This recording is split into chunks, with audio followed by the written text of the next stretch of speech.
kita lakukan yang memberikan edukasi. Itu saja. Jadi menurut saya keunikan kenapa film ini berhasil salah satunya karena ada kontroversi. Gitu. Jadi ada pro kontra ya. Ya, salah satu keberhasilan Tilik ini memberikan pesan kontroversi dan menurut saya itu film yang bagus. Justru film bagus itu memberikan kontroversi. Kalau tidak memberikan kontroversi, ya kita tidak bisa seperti sekarang ini kita tidak bisa live ini ya membuat program ini ya gitu, untuk membedah itu. Jangan kan film kitab suci aja ada kontroversinya. Ya, makanya begini. Mungkin lebih bagus film itu kita anggap sebagai bagian dari teks kalau pakai hermeneutika. Dia bagian dari teks, itu bisa kita perdebatkan gitu apa isinya gitu. Menarik nih Mas Nur ketika udah masuk hermeneutik ya. Jadi ada 3 dunia utama dalam hermeneutik, dunia teks, dunia pengarang, dan dunia penafsir. Ya. Kita sebagai penonton dan termasuk saya dan Mas Nur ini adalah dunia penafsir. Dunia penafsir. Ya. Jadi ketika teks itu telah lahir ke dunia, udah ditonton, ada yang mengatakan pengarang telah mati. Tidak berhak lagi untuk menafsirkan atau tidak berhak lagi untuk mendikte makna apa yang akan disandang akan diterima oleh penafsir ya. Nah ini menarik nih Mas Nur.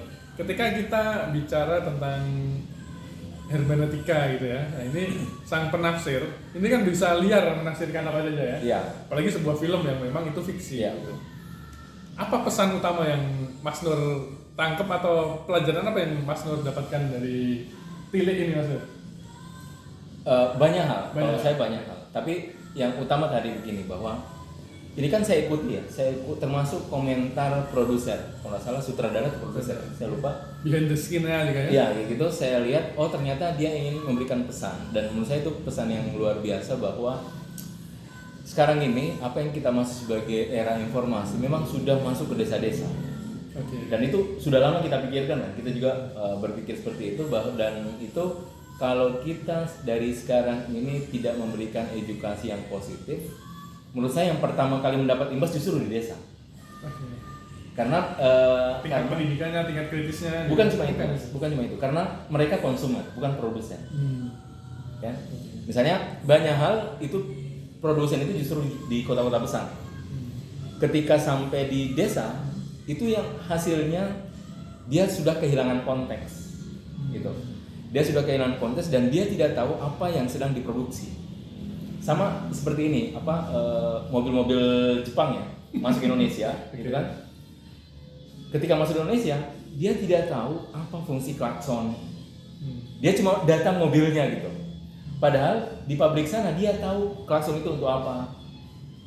Artinya mobil itu bukan sekedar mobil, tapi di dalamnya ada konteks yang berbicara, ada budaya yang berbicara. Makanya kalau klakson jangan sembarangan karena itu ada aturannya. Semua didesain sesuai dengan ininya, bahannya. Tapi ketika dia sampai di desa, orang klakson sembarangan. Itu yang saya maksud. Nah, ini menarik ya Mas. Kata-kata Bu Tejo kan, masa internet salah? Internet itu dibuat oleh orang pinter loh, gitu ya. Gitu. Ini nggak mungkin salah dari internet itu. Nah, itu yang saya maksud salah satunya. Jadi dia tidak tahu apa sih yang sedang diproduksi. Dia cuma tinggal memakannya aja. Mereka konsumen. Konsumen itu lebih bahaya daripada produsen.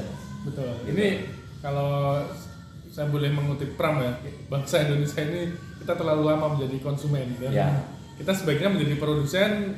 Kalau kata Pram, produsen pertama adalah dengan memproduksi cara berpikir kita. Setuju. Ya. Kembali ke Tilik Mas Nur ya. Memang internet ini di satu sisi memberikan informasi yang sangat mudah, sangat gampang, tapi dampak negatifnya adalah orang-orang yang menganggap internet ini adalah selamanya benar, semua benar gitu. Kayak tadi yang Bu Tejo bilang, oh ini internet dibuat oleh orang pintar, nggak mungkin ini salah gitu. Hingga ini menjadi dalam tanda kutip kitab suci baru Mas Nur, internet ini. Nah, sementara masyarakat kita itu kalau kita lihat pembabagan informasi kan mengalami lompatan ya. Kalau di barat itu eranya kan runtut gitu, dari mulai budaya tulis baca udah kuat, baru masuk dunia telepon yang pesawat telepon, kemudian internet gitu ya urutannya. Kalau kita kan pesawat telepon belum semuanya rata, kita udah langsung lompat ke dunia informasi dan yang lebih PR lagi adalah dunia baca kita belum kuat, dunia budaya baca, budaya tulis kita belum kuat.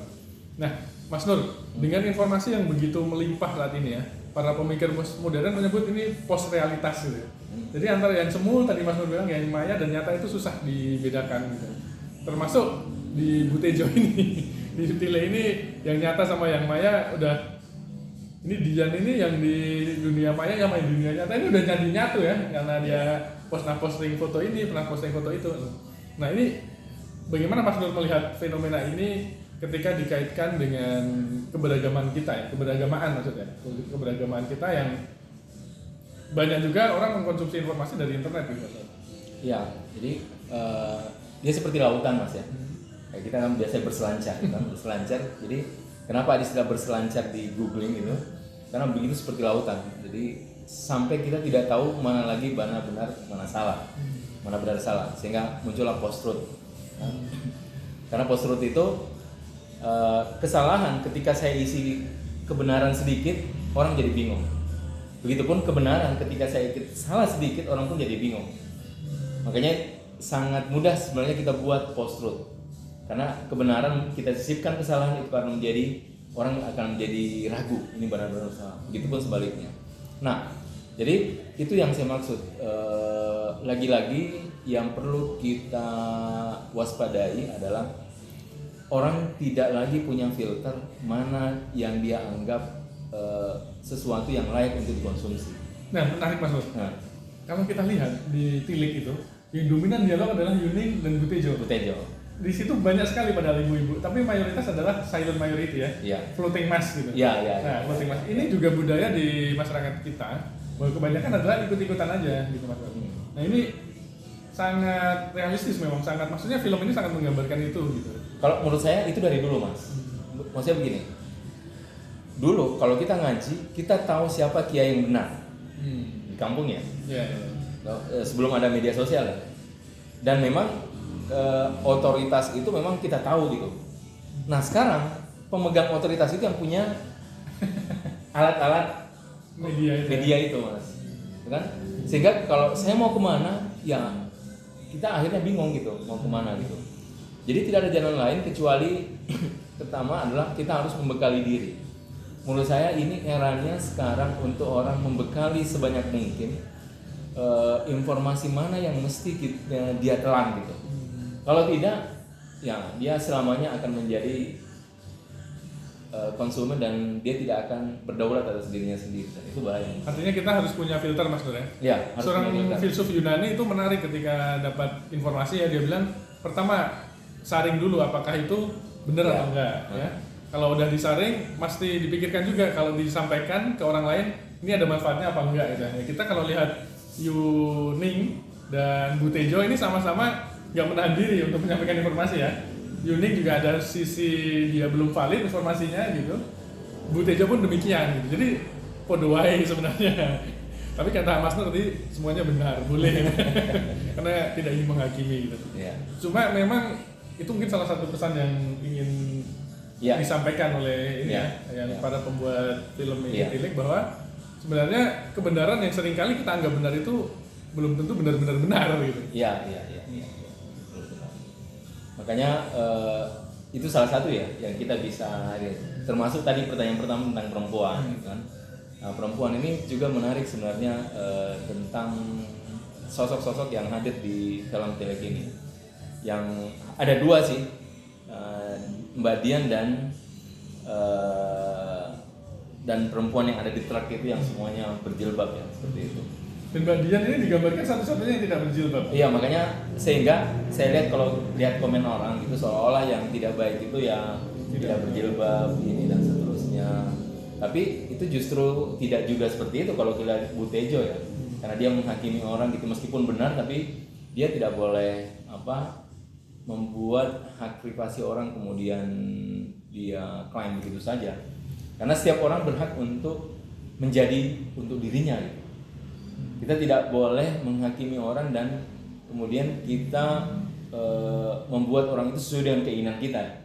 Dan seolah dia menjadi sesuai dengan keinginan kita. Itu menurut saya tidak bijak juga untuk membuat seperti itu. Kalau saya pribadi sebenarnya agak terusik sih Mas Nur dengan semua perempuan di situ pakai kerudung dan Mbak Dian satu-satunya nggak berkerudung ya. Ini menurut saya ya walaupun mungkin para pembuat film ingin menciptakan suatu pesan tertentu gitu ya. Tapi itu menurut saya agak gimana gitu ya. Apalagi kalau berkerudung itu dan nggak ada dialog yang saya kira yang cukup islami yang nggak ada gitu. Isinya nyinyiran semua gitu. Tapi ya oke lah, itu semiotika busana yang mungkin ingin dimainkan oleh para pembuat tilik gitu. Dan kalau kita kembali kepada judul Tilik Menjenguk gitu ya, itu tujuan itu nggak tersampaikan ya akhirnya, karena cuma ketemu di parkiran dengan anaknya Ibu Lurah gitu ya. Dan ini suatu hal yang satir ya, atau ironis gitu maksudnya, tujuannya nggak sampai gitu. Nah, namanya Tilik itu kan ketemu dengan orang yang ingin dituju ya. Itu tadi seperti Mas Nur cerita, ini di parkiran terus balik lagi gitu. Tapi meskipun tidak sampai Mas, tapi minimal ada jarak yang luar biasa ya. Karena dari tempat itu ke kota itu ada 12 jam. 12 jam. Sampai terkencing-kencing di jalan. Itu menurut saya menarik. Ada yang sampai muntah-muntah dan itu menurut saya itu sudah bagian dari tilik ya, meskipun kemudian tidak sampai karena di luar dari jam besuk kalau nggak salah ya, atau apa ya.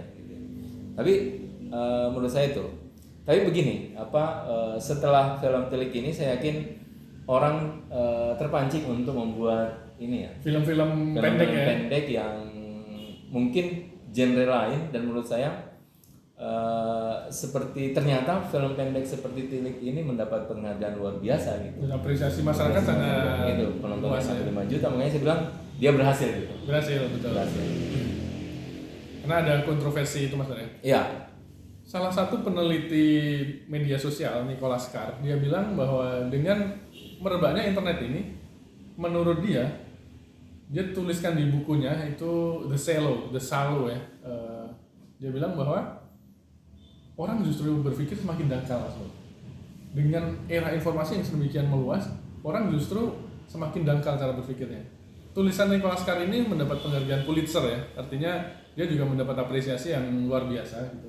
Dia membuktikan itu Mas Nur, bahwa internet ini tidak serta-merta membuat orang jadi kritis, jadi cerdas gitu Mas Nur. Saya kira ekspresi Bu Tejo bilang, lihat nih internet nih. Iya. Itu relevan dengan saya ingat satu artikel. Jadi artikel, apakah di era milenial ini kita bisa menciptakan tokoh-tokoh filosof besar? Gitu. Itu kira-kira nadanya sama. Ini konteksnya filsafat ya. Jadi apakah di era milenial ini kita bisa menciptakan seorang tokoh filosof besar gitu? Karena ya akhirnya orang ini lebih senang kepada kesederhanaan kan. Dan kesederhanaan itulah populisme. Jadi kalau kita populisme itu secara singkat, apa itu populisme? Populisme adalah kesederhanaan. Dia kesederhanaan itu yang memegang otoritas. Sehingga pertanyaan itu muncul, dan itu menjadi satu tantangan sih di masa depan gitu. Seperti itu.